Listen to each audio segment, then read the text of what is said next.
Hey, this is Joshua, and welcome to Story Weaving. So, I'm going to explain a little bit about what the storytelling styles are. Before I get into this, this is going to be about storytelling style number 7. But just as a little preface, if you're not familiar with the Enneagram system is an ancient system of 9 different ego fixations, or also known as personality types. Enneagram is becoming more and more popular in the world today, especially in like corporate settings and where people want to know their personality type so that they can better understand their needs and the needs of the people they work with. What's your type? What's my type? Etc. But what's actually really interesting is that this is actually a system for self-realization. And in a corporate setting, it's not really being used like that. It is a lot of personality typing systems are telling you who you are. The Enneagram is different because it's designed to tell you who you're not. It's designed to show you who you think you are, the box you've placed yourself inside of, and who you're not, meaning what your fixation is that you've convinced yourself of. So as we go into this more with the type 7 and with any of the types, I want you to think about this as a opportunity to step out of, if you're a Enneagram type 7, your storytelling style number 7, this is your opportunity to step out of the typical patterns, the typical approach, because actually we have all of the types within us. We just have this one primary orientation of our mind and our body too. You'll notice that certain types tend to have certain body types, because the way our mind is oriented is also the way that our whole energy body is oriented, until we can liberate it from the fixation of that particular type.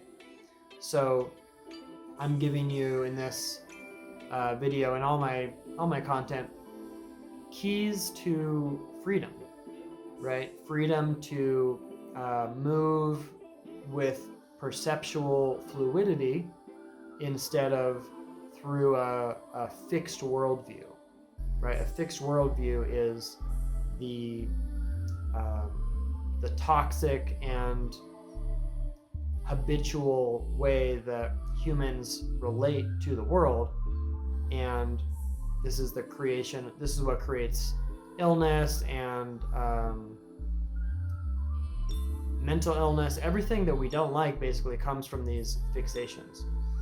So now I'm going to go into more about type 7 specifically, and I've got some Enneagram books here that I'm going to use. And the first one I'm going into here, I'm going to show you the cover of the book. It's called Facets of Unity, the Enneagram of Holy Ideas. You may or may not have heard of this book. And what's cool about this one is it is focused on the holy ideas of each type, which means basically here's what this type has to learn or become adept in as the fixation is loosened, right? And so kind of starting with the good news here instead of going into all of the shadow stuff. So for point 7, it's holy wisdom, holy work, and holy plan. And I can say a couple things about that. So the type 7 fixation is also called the planning ego, which is always strategizing as a survival mechanism. But that means that planning is a superpower, but doing so from a place of survival, or from a place of fear of not surviving, is the addiction. But the brain is still oriented skillfully towards planning. And so that skill can be utilized without it being a survival-based fixation, right? So that's kind of the magic here that the type 7 is able to tap into upon loosening the fixation of that survival instinct. I also want to say that in the application of this to storytelling, the storytelling style of type 7 is fixated on inferior versus superior. Every different storytelling style has a fundamental tension through which stories are told.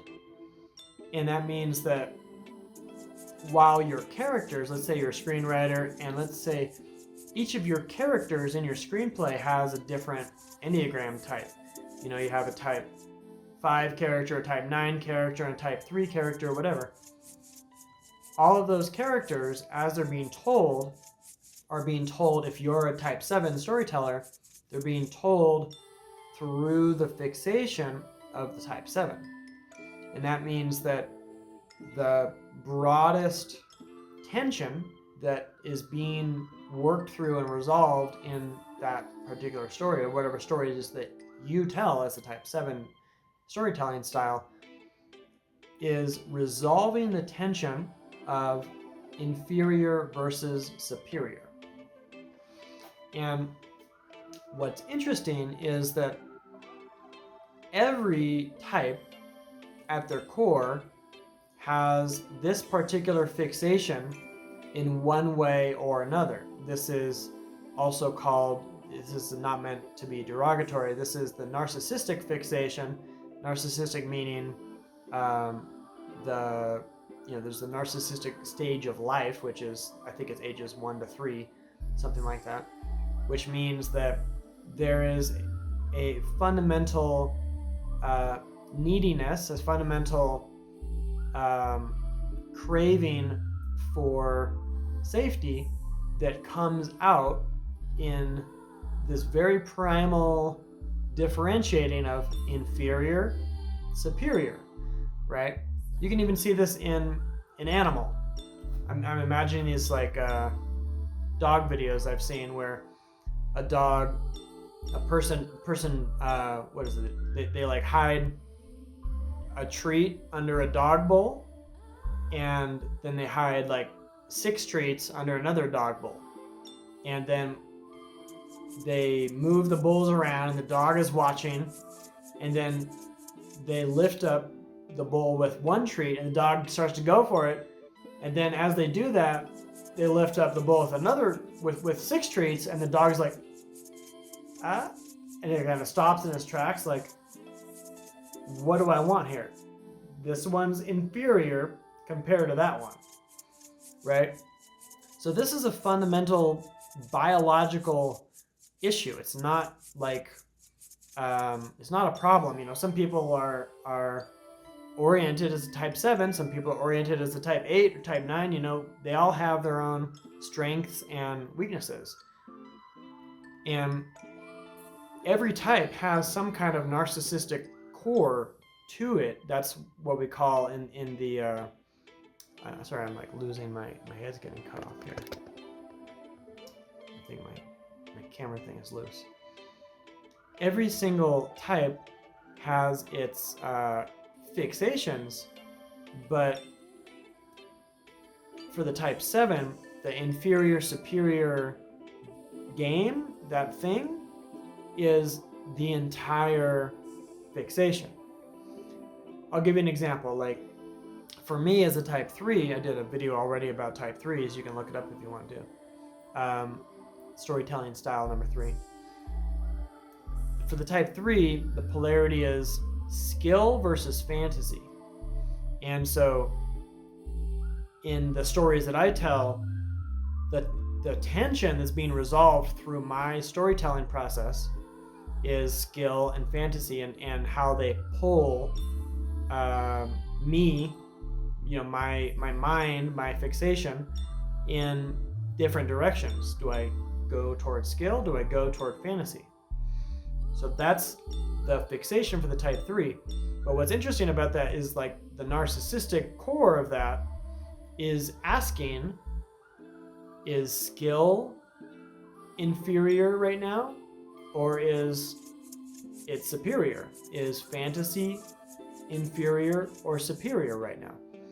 You see what I mean? So that there's this broad strokes fixation for the type 3, but then it has that narcissistic core, which is the inferior versus superior. And for the type 7, that's the entire perspective. And so it's more consciously, I want the superior thing, right? It's less about, it's not about the skill versus fantasy thing. It's not, my whole setup is falling over here. Oh my gosh.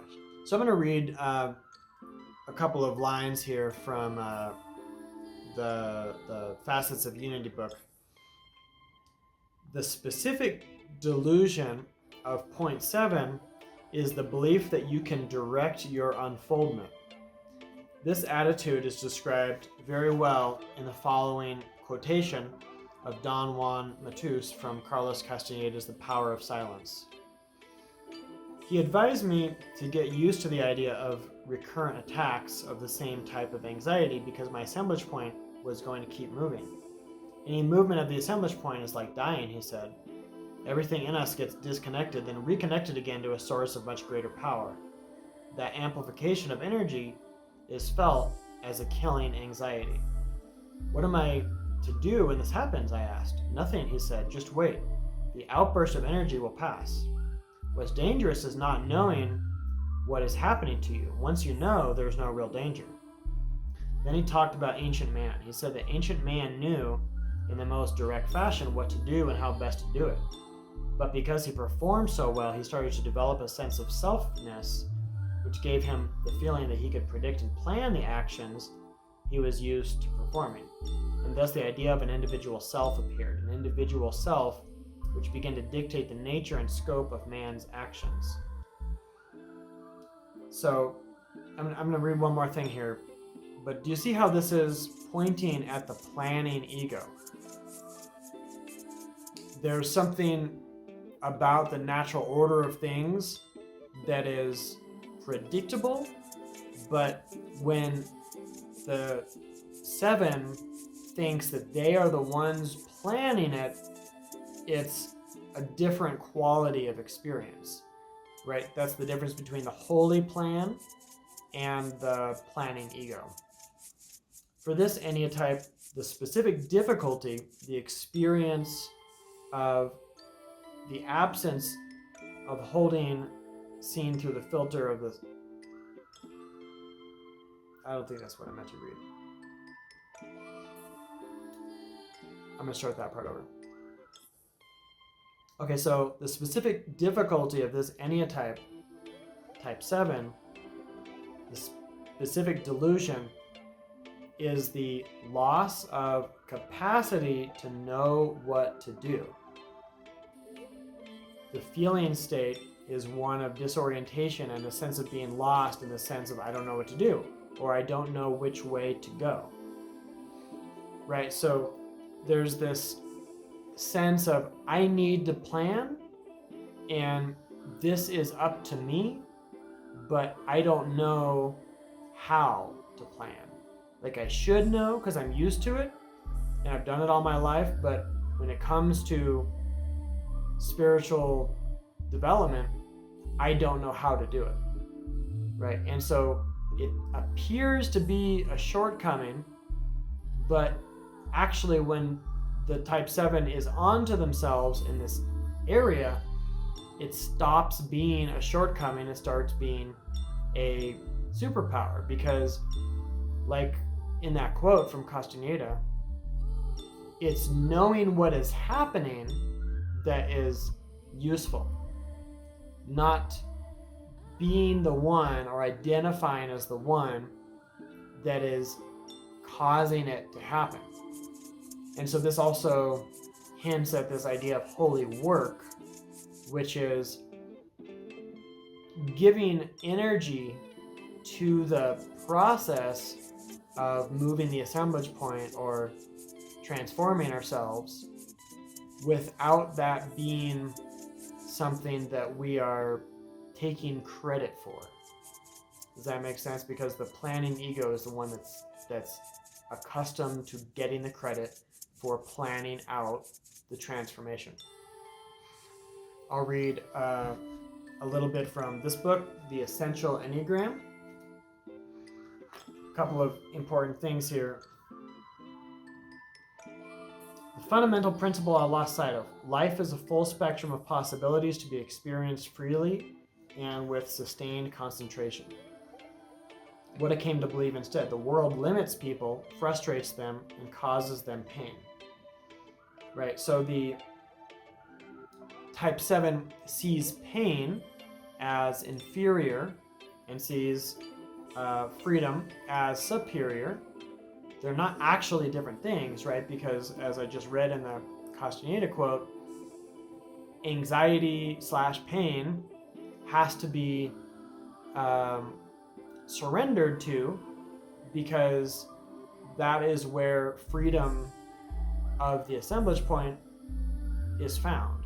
But if we are, if the type 7 is frustrated by the pain, they're no longer aware of what's happening, and that's what actually is dangerous, is resisting that healthy process of freedom. The ultimate goal of development for the type 7 is to realize that in order to experience life fully, we must be consciously present in the here and now, that we support and sustain ourselves and others by cultivating this conscious presence. And again, it means not avoiding whatever is happening right now. That is the tendency, is to want to get away from it. But if you go toward that which you tend to avoid, it creates more presence, and it gives more of an opportunity for power that's in that pain, what you're avoiding, to integrate into the body-mind system. And then you benefit instead of self-sabotage, right? It's very tricky here. And I'll also just say that, every type, of course, avoids pain, but type 7 does it very specifically about pain being inferior, because it is, like I said earlier, it is that amplification of that core narcissistic type that is all types, but that's the whole thing for the type 7. So what can be like a bit of a avoidance of pain in other types is a big avoidance of pain in the type 7. Okay, and then what can I do to further my personal development?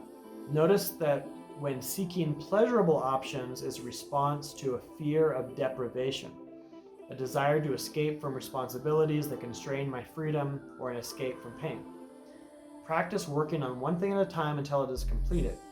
Live life more fully in the present moment and less in the future. Less planning. Appreciate more deeply the feelings and concerns of others. Realize that it is limiting to seek just the positive and avoid the negative. Okay, so I'm going to read a little something from 9 Lenses on the World here. The primary vulnerability of type 7s. Feeling trapped, immobilized, paralyzed, sick, or lifeless are variations of the theme of stuckness. 7s are particularly sensitive to being limited by having their options curtailed. They also have a great fear of being boring or being bored, like being in a routine job or a mundane relationship. 7s believe they should have it all, or at least try it all. feeling tied down, pinned down, or committed are quite anxiety provoking for 7s. Right, so this whole thing is focused at the core of freedom is superior and being stuck or in pain is inferior. And so the type 7 will be hyper vigilant in applying those labels to any situation. Is this situation freedom or is this situation pain? It doesn't actually mean that situation is a black and white thing you can slap a label on, but the type 7 will habitually slap that label on and then really dislike something or really, really like something. And then that could switch, 10 minutes later if they get some kind of different information. And then the type 7 will be like, oh, now I get bad vibes from that. Well, it's the exact same situation you liked 10 minutes ago, but the habit of applying your avoidance of pain onto it makes it perceive as if it's bad vibes. I want to talk about how this applies to storytelling and your storytelling style. Is the type 7 looking habitually for the positive reframe or the upside of things is going to habitually guide their story to do just that. How do we have a beautiful ending? How do we have this and that? How do we have this and that? And instead of going toward a space that's uncomfortable for them, they're going to go toward the opposite, right? They're going to go toward like the dessert section of screenwriting, right? And so the sin of the type 7 is gluttony, actually, for that reason. You see how this is all adding up is fear of deprivation versus gluttony. Avoidance of pain and emotions that are perceived as negative or situations that are perceived as inferior, chasing after what appears to be superior, what appears to be positive or pleasurable.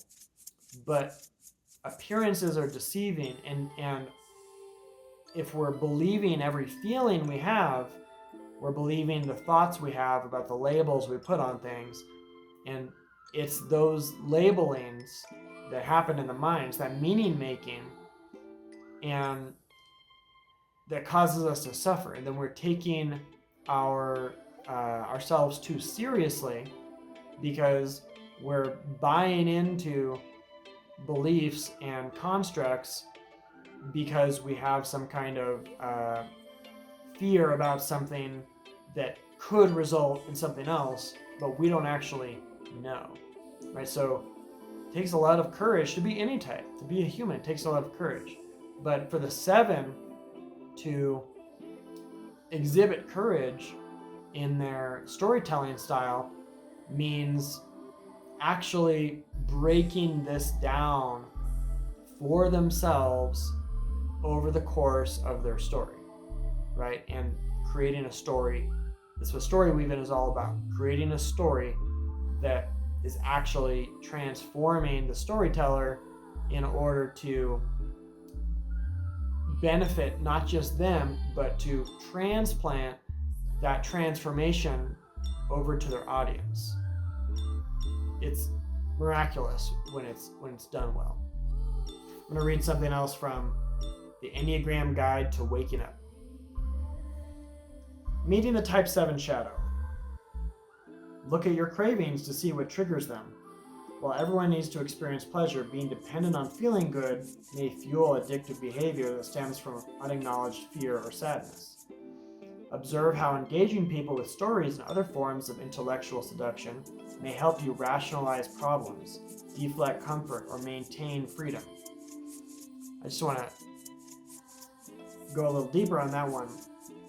Observe how engaging people with stories and other forms of intellectual seduction. So that means, I've seen this all the time. Type 7 individuals will say, oh yeah, this happened and this happened. And can you believe they did this and this? And I saw this. And so the type 7, I see them like habitually reinforcing their story or reinforcing why they avoided the pain and why they sought the pleasure, or why this person wronged them, or why they made this decision. It always comes down, if you point this out on a type 7, they'll be like, oh wow, I didn't see that. It always comes down to you're making your choice superior. You're making the other inferior. You're making the alternative inferior.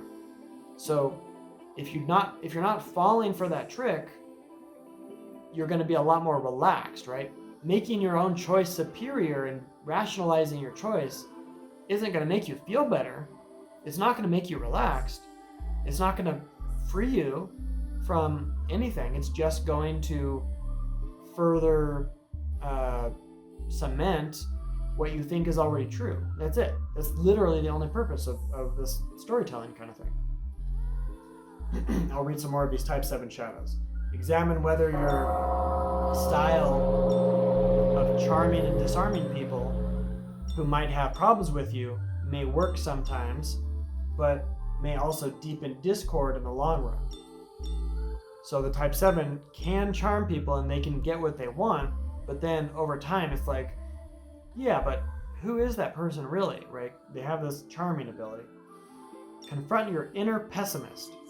Although you appear optimistic, you need to see and own the part of you that believes that if you don't relentlessly stay positive, look at the bright side, you will be trapped in a bad feeling forever.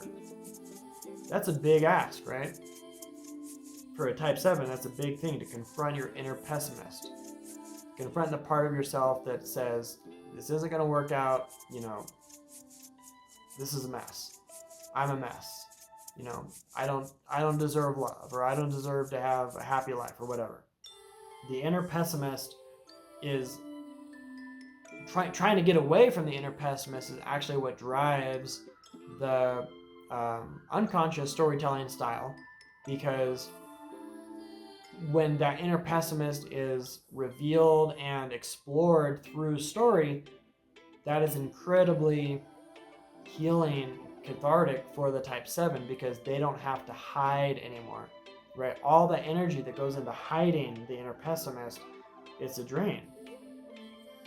Notice whether your belief that your pain won't go away if you allow yourself to feel it is limiting you without realizing it. Notice whether your belief that your pain won't go away if you allow yourself to feel it is limiting you without realizing it. For some reason, that sentence is not making sense in my head. Notice whether your belief that your pain won't go away if you allow yourself to feel it. So yeah, what it's saying is that feeling it seems insufficient to the type 7. It's kind of like, if I feel it, I'm just going to have to feel it again. Then I'm just going to feel it again. Then I'm just going to feel it again. And it's never going to end, so I might as well just not feel it, right? But it doesn't work like that. It's just energy. And if you open the pathway for energy, it passes through. And if you keep it open, it's always going to pass through. Energy is not the problem. The constriction is the problem. The resistance is the problem. Ask yourself if, when you become uninterested in something, the quality of what you do goes down. That's interesting.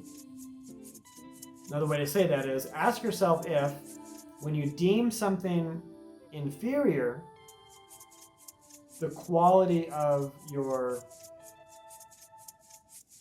or your superior efforts in that experience go away. Isn't that interesting? So if you deem something as bored, you stop showing up for it. Or if you deem it as boring, you stop showing up for it. recognize how keeping your options open until the last minute leads to letting people down when you abruptly back out of commitments and promises. And this is kind of pointing at the selfishness, the selfish aspect of type 7 is when you're really in something not for the right reasons, and you're in it for comfort, you're in it for, if you deem comfort as superior and pain as inferior, then if you're navigating, like looking, like grasping for comfort there, then you're not going to be able to have commitments to people, because sometimes those commitments will lead to something uncomfortable. And keeping your options open is always going to be more comfortable, because it means you don't have to challenge yourself. It means you don't have to grow up. Own that your drive for instant gratification may come from anxiety related to facing pain or limitation. I think we've talked about that sufficiently.